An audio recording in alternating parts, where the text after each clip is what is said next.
என் அன்பு மாணவர்களுக்கு வணக்கம். இந்த வீடியோவில் ஒரு இம்பார்ட்டன்ட் 10 மார்க்ஸ் ப்ராப்ளம் வந்து பார்க்க போகிறோம். இந்த கொஸ்டின் ஏப்ரல் 2023 நமக்கு 10 மார்க்ஸ் கொஸ்டினில் வந்து நமக்கு செமஸ்டர் எக்ஸாமில் கேட்டிருக்காங்க. பாருங்கள், கொஸ்டின்ஸ் பாருங்கள்.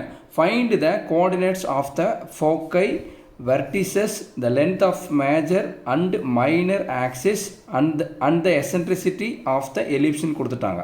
அதாவது கொடுத்தக்கூடிய எலிப்ஸினுடைய ஈக்குவேஷனுக்கு இதெல்லாம் நம்ம வந்து கண்டுபிடிச்சு சொல்லியிருக்காங்க. இப்போ என்ன கொடுத்துருக்காங்க பாருங்கள், அவங்களே எலிப்ஷன் வேறு கொடுத்துட்டாங்க.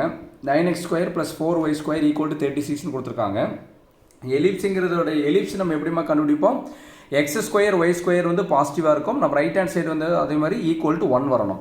ஆனால் ரைட் ஹேண்ட் சைடு என்ன இருக்குது பாருங்கள், =36 இருக்குங்களா? ரைட் ஹேண்ட் சைடு என்ன நம்பர் இருக்கோ அந்த நம்பரால் வந்து நம்ம ரெண்டு சைடு வந்து டிவைட் பண்ணணும். அப்போ /36 கொடுத்துக்கலாங்களா? அப்போ என்ன இங்கே 36 இருக்கனால ரைட் ஹேண்ட் சைடு நம்மளுக்கு 1 வேணும். அதனால் வந்து /36 கொடுக்குறோம். அப்போ வந்து என்னென்னா 9x² / 36 + 4y² / 36 = 36 / 36. புரியுதுங்களாமா? இப்போ என்ன பண்ணலாம்னா 9/36 புரியுதுங்களா? இப்போ கால்குலேட்டர் எடுத்துங்க. கால்குலேட்டர் எடுத்துட்டு 9 / 36 எடுத்துங்க. பாயிண்டில் வரும். ஷிஃப்ட் அமுத்தி ABB அமுத்தினீங்கன்னா 1/4. அதாவது பார்த்தீங்கன்னா 1 9s வந்து 9, 4 9s வந்து 36. அப்போ வந்து x² / 4. இங்கே வந்து 1 கொடுக்க வேண்டிய அவசியம் கிடையாதுமா. அடுத்து பாருங்கள், ப்ளஸ் 4 / 36. 4 / 36 அடிங்க. ஆன்சர் வந்து பாயிண்டில் வரும். ஷிஃப்ட் அமுத்தி ABC அமுத்துங்க. 1/9. 1/9னா y² / 9. புரியுதுங்களா? 1 × y²னாலும் y² தான். புரியுதுங்களாமா? 1 4s are 4. புரியுதுங்களாமா? 9 4s are வந்து 36. இப்போ 36 / 36னு கால்குலேட்டர் அடிச்சிங்கன்னா என்ன வரும்னா 1 வரும். புரியுதுங்களா? அப்போ இதுதான் வந்து என்னென்னா எலிப்ஸினுடைய ஈக்குவேஷன். x² / 4 + y² / 9 = 1ங்கிறது எலிப்ஸினுடைய equation. இப்போது இதில் வந்து மேஜர் ஆக்சிஸ் ஃபஸ்ட்டு எழுதணும். மேஜர் ஆக்சிஸ் இஸ் அலாங் என்ன ஆக்சிஸ்ன்னு எழுதணும். இப்போ எலிப்ஸ் பொறுத்தளவு பாருங்கள், எலிப்ஸ் என்ன, x² y² வந்து பாசிட்டிவில் வரும். ரைட் ஹேண்ட் சைடு வந்து =1 வரும். இதுதான் எலிப்ஸ். எலிப்ஸில் எப்பயுமே பார்த்தீங்கன்னா பிக்கெஸ்ட் நம்பர் தான் நம்ம வந்து A² எடுத்துக்கணும். இப்போ 4 பெருசா 9 பெருசுங்களா? 9 தான் பெருசு. அப்போ வந்து பார்த்தீங்கன்னா அதுதான் A².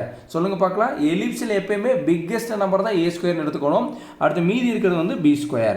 இப்போ இதில் நமக்கு தேவையானதெல்லாம் ஃபஸ்ட் நம்ம கண்டுபிடிக்கலாம். ஃபஸ்ட் இதில் பாருங்கள், A² இந்த இடத்துல என்ன எழுதலாம்? மேஜர் ஆக்சிஸ் இஸ் அலாங் என்ன ஆக்சிஸ் பாருங்கள், பிக்கெஸ்ட் நம்பர் எங்கே வருது பாருங்கள், 9. அந்த 9 எந்த ஆக்சிஸில் வருது பாருங்கள், Y ஆக்சிஸ். அப்போ major axis is along Y axis. புரியுதுங்களா? எப்படி நான் Y ஆக்சிஸ் எழுதணும்னு சொல்லுங்க பார்க்கலாம். பிக்கெஸ்ட் நம்பர் எங்கே இருக்கோ அந்த ஆக்சிஸை தான் பார்க்கணும். A² பாருங்கள், A² தான் 9. புரியுதுங்களா? அப்போ இந்த 9 வந்து தான் பிக்கெஸ்ட் நம்பர். 4 பெருசா 9 பெருசா? 9 தான் பெருசு. எந்த ஆக்சிஸில் இருக்குது? Y ஆக்சிஸில் இருக்குது. அதனால major axis is along Y axis எழுதியாச்சு. இதே ஹைப்பர்போலாக இருந்தால் மேஜர் ஆக்சிஸ் எழுதாமல் நம்ம டிரான்ஸ்வர்ஸ் ஆக்சிஸ் எழுதுவோம்.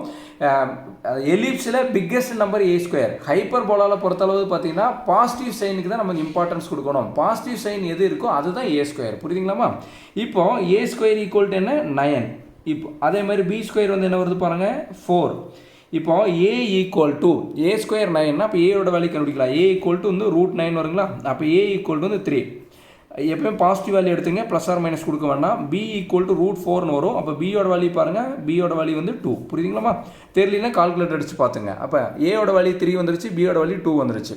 இப்போ நம்ம கண்டுபிடிக்க வேண்டியது என்ன, நம்ம கண்டிஷன் பாருங்கள். எலிப்ஸ்க்கு உண்டான கண்டிஷன் என்னமா, C² = A² - B². இதுதான் வந்து என்ன எலிப்ஸ்க்கு உண்டான கண்டிஷன். இதே ஹைப்பர்போலாவாக இருந்ததுன்னா இந்த இடத்துல நம்ம என்ன பண்ணுவோம், C² = A² + B²ன்னு கொடுப்போம். இப்போ அந்த C² வந்து அப்படியே வச்சுக்கலாம். இப்போ A² வந்து ஃபஸ்ட்டு பாக்ஸ் பண்ணி வச்சுக்கோங்க. A² பதிலாக என்ன எழுதலாம், 9 எழுதலாம். மைனஸ்க்கு மைனஸ். இந்த B² பதிலாக என்ன எழுதலாம் பாருங்கள், B² பதிலாக 4 எழுதலாம். அப்போ C² = 9 - 4ன்னு கொடுத்தீங்கன்னா நம்மளுக்கு என்ன ஆன்சர் வரும், 9 - 4 வந்து என்ன, 5. புரியுதாமா? A² பதிலாக 9 கொடுத்தேன், B² பதிலாக 4 கொடுத்தேன். 9 - 4 வந்து 5. அப்போ C = வந்து என்ன வரும் பாருங்க, √5. அப்போ சியோட வேல்யூ வந்து √5. இப்போ சிக்கு பதிலாக நம்ம என்னென்னு எழுதலாம், ஏஇன்னு எழுதலாங்களா? சியை தான் நம்ம ஏஇ தான் நம்ம சின்னு எழுதியிருக்கோம். அப்போ ஏஇயோட ஆன்சர் என்ன, √5. ஞாபகம் வச்சுங்க பாருங்களா. சி வந்து என்னென்னா சி, அதாவது ஏஇயை தான் நம்ம சின்னு எழுதியிருக்கோம். புரியுதுங்களா? அப்போ சிக்கு பதிலாக ஏஇன்னு கொடுத்தாச்சு. அப்போ ஏஇ வந்து √5. இப்போ நம்மளுக்கு தேவை வந்து இதில் வந்து நல்லா கவனிச்சுங்க. இப்போ ஏயினுடைய வேல்யூ நம்மளுக்கு ஆல்ரெடி தெரியும். அப்போ ஏக்கு பதிலாக என்ன கொடுக்கலாம் பாருங்கள், ஏக்கு பதிலாக 3 கொடுக்கலாங்களா? ஏக்கு பதிலாக 3. அப்போ 3, அந்த இ வந்து அப்படி எழுதிக்கிங்க. 3e = √5. இப்போ இதுலேருந்து எசென்ட்ரிசிட்டி கண்டுபிடிக்கலாங்களா? அப்போ E = √5 / 3. இதுதான் வந்து எசென்ட்ரிசிட்டி. புரியுதுங்களாமா? நான் என்ன சொல்கிறேன்னு பாருங்கள். மல்டிப்ளை பண்ணிட்டு இருக்க 3 வந்து கீழே வரும்போது /3 மாறிடுச்சு. அப்போ வந்து பாருங்கள், இப்போ வந்து எசென்ட்ரிசிட்டி கண்டுபிடிச்சோம். இப்போ 1/1 வந்து கொஸ்டினில் என்ன கேட்டிருக்காங்களோ 1/1 நம்ம பார்க்கலாம். ஃபர்ஸ்ட் வந்து என்ன ஃபோக்கை கண்டுபிடி சொல்லியிருக்காங்க. என்ன சொல்லியிருக்காங்க? ஃபோக்கை வந்து கண்டுபிடி சொல்லியிருக்காங்க. இப்போ எந்த ஒரு ப்ராப்ளமாக இருந்தாலுமே சரி நல்லா கவனிச்சுங்க. ஃபர்ஸ்ட் நம்ம வந்து ஏ கண்டுபிடிச்சிருக்கணும், இ கண்டுபிடிச்சிருக்கணும், ஏஇ அடுத்து ஏ/இங்கிறது பார்த்தீங்கன்னா டைரக்ட்ரிசிஸ். இதெல்லாம் கண்டுபிடிச்சிருந்தோம்னா அவங்க கேட்குற கேள்விக்கு வந்து டைரெக்டாக வந்து நம்ம வந்து என்னென்னா ஆன்சர் எடுத்து எழுதிடலாம். ஏ கண்டுபிடிச்சிட்டோம், இ கண்டுபிடிச்சிட்டோம், ஏஇ கண்டுபிடிச்சிட்டோம். ஏ/இ வந்து பார்த்தீங்கன்னா டைரக்ட்ரிசிஸ் கேட்டிருந்தா மட்டும் கண்டுபிடிக்கலாம். இங்கே பாருங்கள், இங்கே டைரக்ட்ரிசிஸ் கேட்கல, அதனால் கண்டுபிடிக்கல. நீங்கள் கண்டுபிடிச்சி வச்சாலும் தப்பு கிடையாது. இங்கே பாருங்கள், ஃபஸ்ட் என்ன கேட்டிருக்காங்க? ஃபோக்கை கேட்டிருக்காங்களா? ஃபஸ்ட்டு எழுதலாம். இங்கே வந்து ஃபோக்கை எழுதலாம். இப்போ ஃபோக்கை எழுதிட்டு இங்கே பாருங்கள், இந்த ஃபோக்கையில் பார்த்தீங்கன்னா 2 இருக்குது பாருங்கள். ஃபோக்கஸ் 1 அடுத்து வந்து ஃபோக்கஸ் 2. ப்ராக்கெட் ஓப்பன் பண்ணி இப்படி க்ளோஸ் பண்ணி வச்சுக்கோங்க. இப்போ இங்கே கமா கொடுத்துருங்க. இப்போ இது என்ன ஆக்சிஸ் பாருங்கள், இது என்ன ஆக்சிஸ் கொடுத்துருக்காங்க பாருங்கள், கண்டுபிடிச்சிருக்கோம். ஒய் ஆக்சிஸ்ன்னு கண்டுபிடிச்சிருக்கீங்களா? அப்போ ஒய் ஆக்சிஸ்னால் எக்ஸ் கோஆர்டினேட்டர் எல்லாமே 0வாக இருக்கும். நல்லா கவனிங்க பார்க்கலாம். ஒய் ஆக்சிஸ்னால் எக்ஸ் கோஆர்டினேட்டர்லாம் 0வாக இருக்கும். அப்போ வந்து பார்த்தீங்கன்னா நம்ம இந்த ஒய் ஆக்சிஸ்லேருந்து பார்த்தீங்கன்னா நம்ம இந்த ஃபோக்கை தான் எழுத போகிறோம். ஃபஸ்ட்டு வந்து நம்ம பேரபோலாவில் வந்து நம்ம இங்கே ஏன்னு எழுதுவோம். இங்கே வந்து ஏஇன்னு எழுதணும். ஏஇ ப்ளஸ் ஏஇ அடுத்து இங்கே வந்து பார்த்தீங்கன்னா மைனஸ் ஏஇ. சொல்லுங்கள் பார்க்கலாம். ப்ளஸ் ஏஇ அடுத்து மைனஸ் ஏஇ.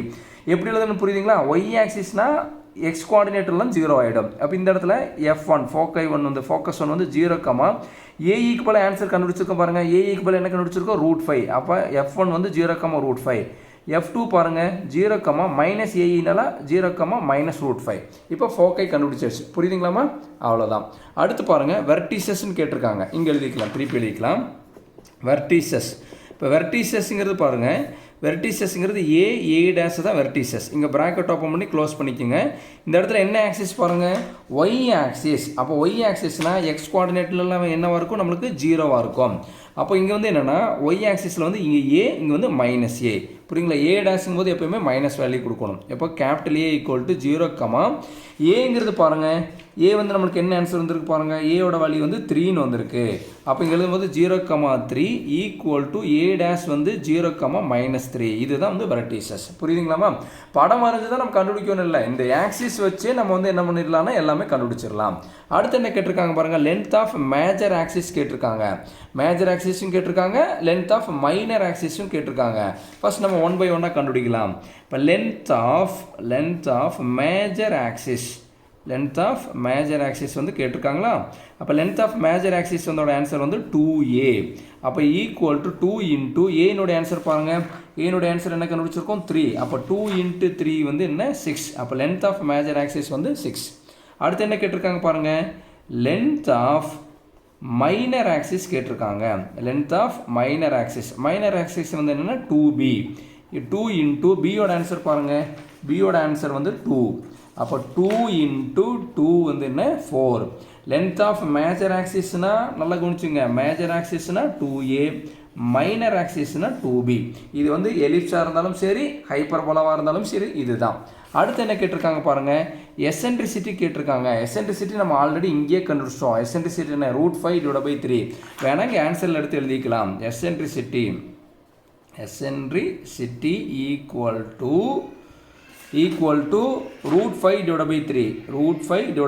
எசென்ட்ரிசிட்டி தான் நம்ம என்ன எழுதுறோம்? ஈன்னு எழுதுறோம். அப்போ எசென்ட்ரிசிட்டி √5/3. இதுதான் வந்து என்ன, இவன் 10 மார்க்ஸ் ப்ராப்ளம் கேட்டிருக்காங்க. ரொம்ப ஈஸியான ப்ராப்ளம். புரியுதுங்களாமா?